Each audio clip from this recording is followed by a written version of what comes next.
Hi, it's Filo. Today we're setting up October in my bullet journal with a moth theme. And this time I get to test the new paint markers kindly sent by Arrtx.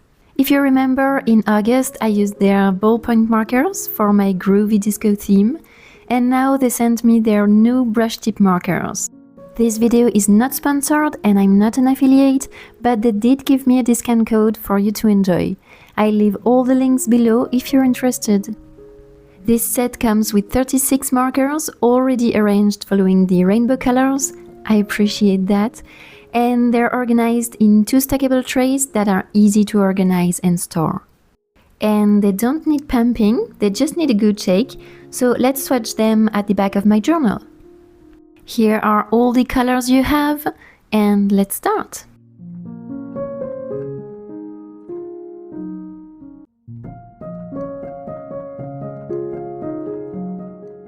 You can see that the paint flows right from the start with a great coverage. The same happened with the ballpoint ones, so I'm not surprised.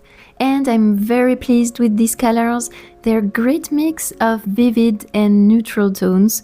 And to me, this set already has enough colors for a bullet journal theme, but you also have other sets with 48 or 60 colors if you want, and even one with 12 metallic colors.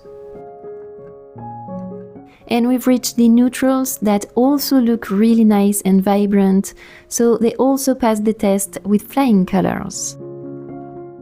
Then I realized that the color code comes on the cap, which is very handy, and my notebook has 160 GSM paper, so you can see there's no ghosting or bleeding whatsoever.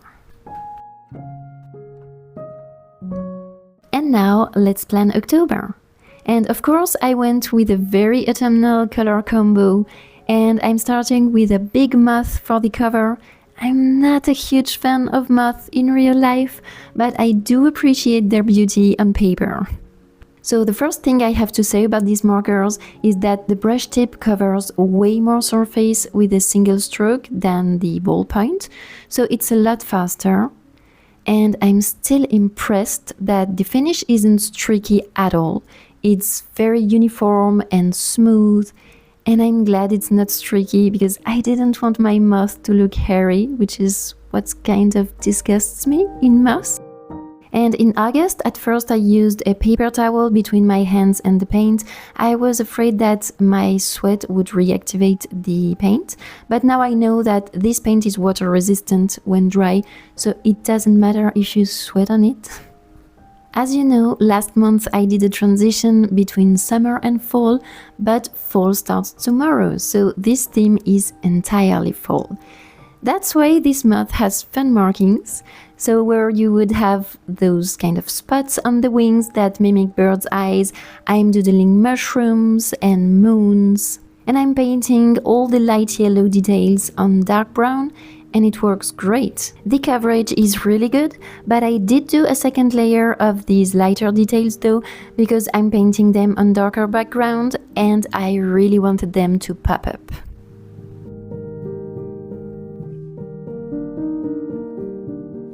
And then I added tiny little acorns and eyes, and this is exactly like when you do your eyeliner. You start adjusting one eye and then you have to adjust the other one. And finally you accept that this will never be exactly symmetrical. Anyway, I changed a few times the color of the tip of the wings. First it was black, then I painted brown over it, and in the end it will be back to black. But you can't tell. Plus my notebook has 160 GSM paper, so you can't see any bleeding on the next page, even after 3 layers of paint, which is awesome.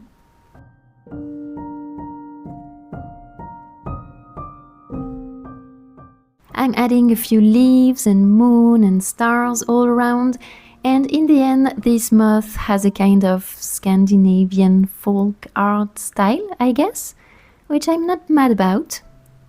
Now you can do this theme with other markers, but paint makes it easier because you can color everything and then add details on top on a second layer, whereas with water-based markers you need to do the details and then go around each of them to color the background. Plus, paint makes it look more uniform and less tricky, which does a lot for this particular style. I'm outlining everything to define all the elements a bit more and bring out all the details. It's also a good way to smoothen the lines and create contrast so that the colors stand out even more.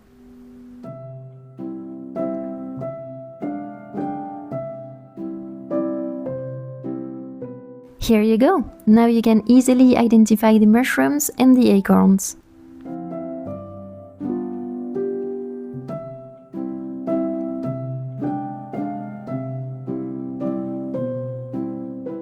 Then I'm stamping the header for the month.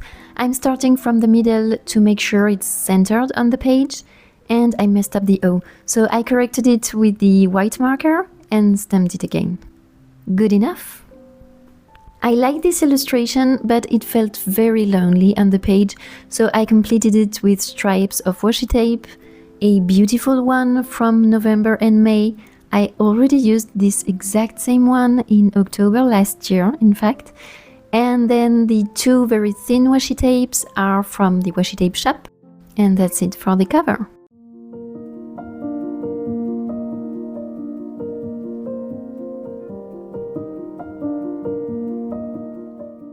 Moving on to the monthly spread, and I'm doodling another moth illustration.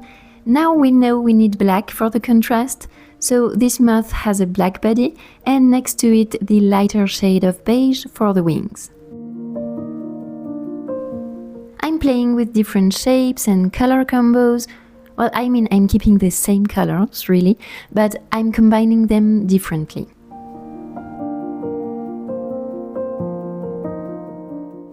So this moth has more of a usual shape with these rounded tips of her wings, but apart from the black dots, she still displays whimsical markings.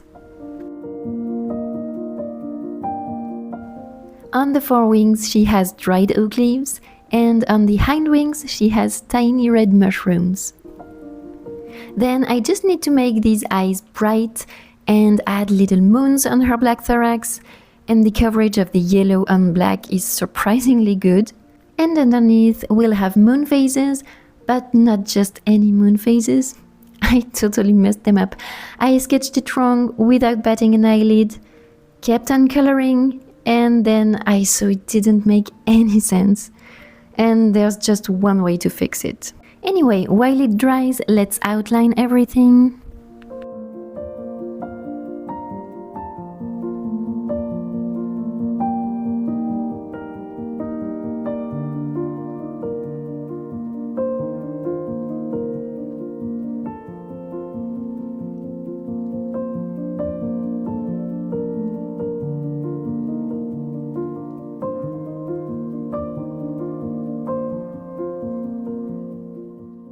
And this is the only way I know how to fix this. Sometimes there's nothing else you can do. Fortunately, the header went a lot better though. I really wanted to try calligraphy with the brush tip, and it's a soft tip, I'm not used to it. So for this first one I struggled a bit with the upstrokes, but then I did it for all my headers after that and I got the hang of it.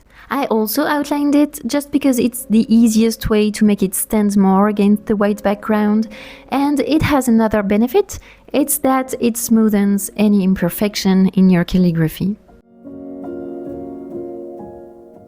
For the calendar, I used the lightest shades of my color palette for the weeks, and here I switched the vivid mushroom red for a more unsaturated one, and look at that, it's so autumnal.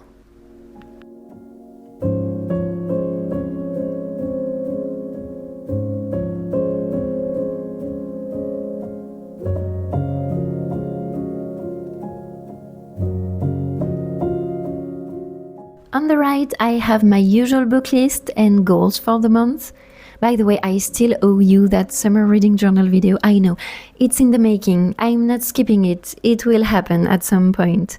I just received a bunch of stationery, I can't wait to show you. I'll post the unboxing video next week, I think, so keep your eyes peeled for that. And then the week after, I'll finally film my reading journal video. using everything I can.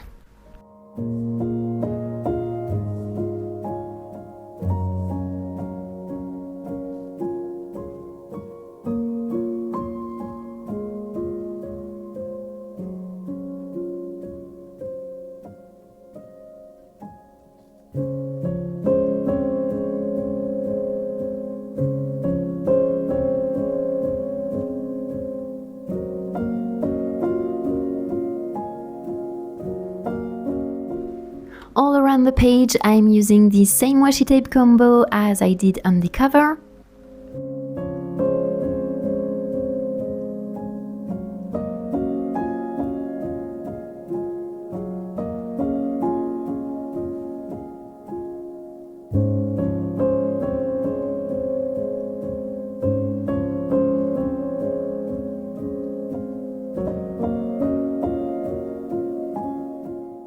Below the calendar, I'm adding stickers sent from Isobova to set up my social trackers, and a few apples and plants too.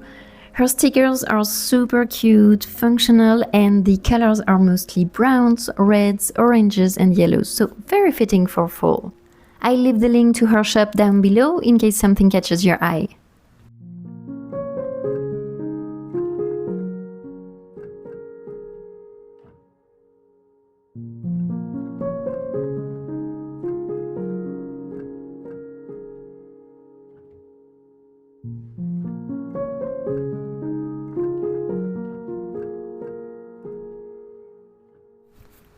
Next is the tracker spread.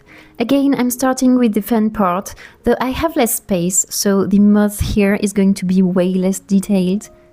I'm still playing with two different colors on the wings, but I'm just going for a more basic shape and simpler markings on this one. So we still have black and brown spots to mimic eyes on the wings, and we also have leaves on the thorax, but this time I couldn't fit the mushrooms inside the wings, so they're going to be next to the moth. Both bathing in the moonlight, I guess. Not sure it makes sense, but it sounds nice.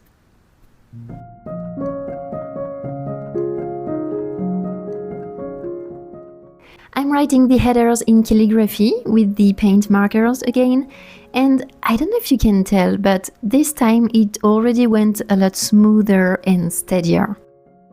And I'm using the same layout as I did in September, with my habit trackers on the left and a very basic meal planner on the right. For my habit trackers, just like in September, I used mini calendar stickers from Isobova, not the same ones, but from her sticker books again. It's the quickest setup, really. I don't even need to write the dates, I'll just cross the days I do a particular habit, and that's it. And I realize I didn't film the part where I write the headers for each habit, but as usual, I'll track my workout, walks, posting on YouTube and Instagram, and two new ones I track since last month, which are the days I read and the days I do something creative, like this video, for example.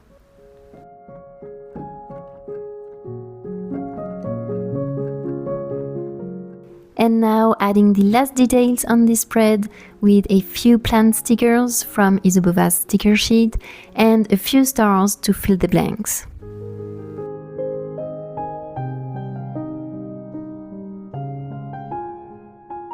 Onto the meal planner on the right, and we're keeping it very simple with a couple of oak leaves and the header in calligraphy.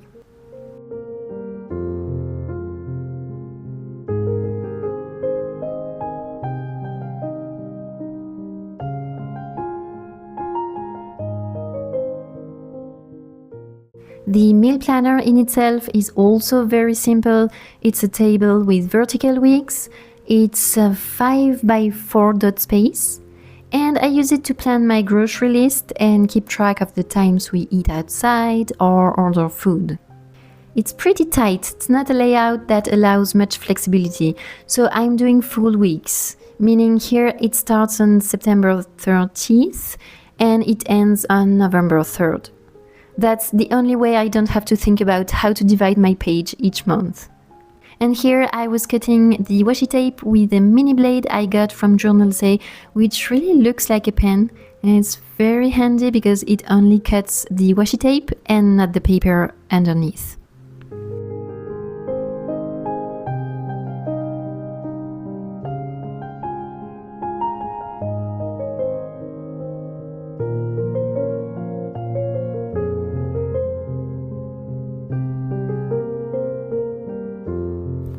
And now the weeklies. They're Dutch doors. What a surprise! I cut the right part off camera and I'm starting with the washi tape as a background for the header. Little heads up here, I'm trying to make my weeklies quicker to set up and really invest time on the other spreads. So I won't be drawing in my weeklies at least this month, but I'll still be enjoying filling them with washi, stickers, paint, and anything functional and useful. So here on the left we'll see October and a handy mini calendar from all the weeklies with a work tracker, and then same for next month on the right with a mini calendar and a to-do list for November. As per usual now, here in this video I set up the whole spread and the first Dutch Door weekly, and along the month, if you're subscribed, you'll receive a notification when I post a short for each new week. By the way, welcome to all the new friends here who subscribed after watching September's video. Thank you so much. There are now 5,000 of us, which is crazy to me and so gratifying. Thank you all for being here and coming back. But back to the spread, the first weekly is divided horizontally, and same as with the monthly calendar, I'm dabbing my full color combo around the page. I'm also making sure I have my work hour tracker at hand.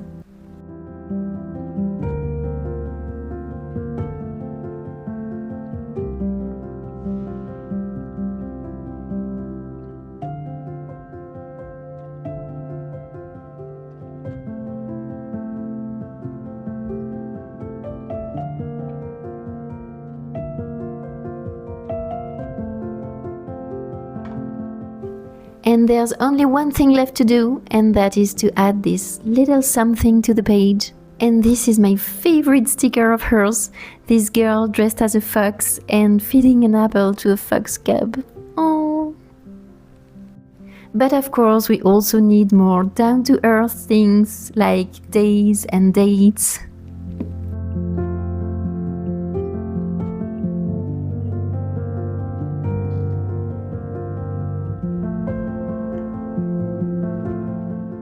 We need a moth on this page, and since I won't draw another moth for now, what better option than this, right?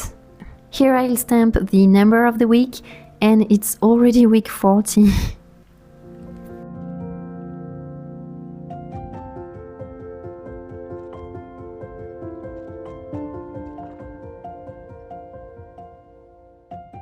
Let's just add a quick note section on the right for future appointments or deadlines for November, and we're done with this spread.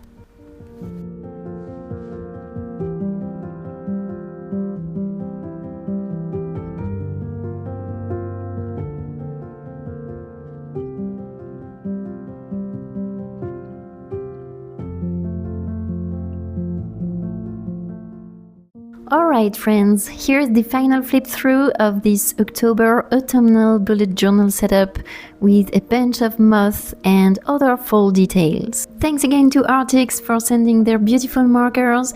Do check them out and don't forget to use my discount code.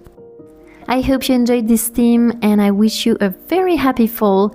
If you've made it till the end, leave me this emoji and don't forget to like and subscribe for more content like this. I'll see you soon in the next one. And until then, enjoy planning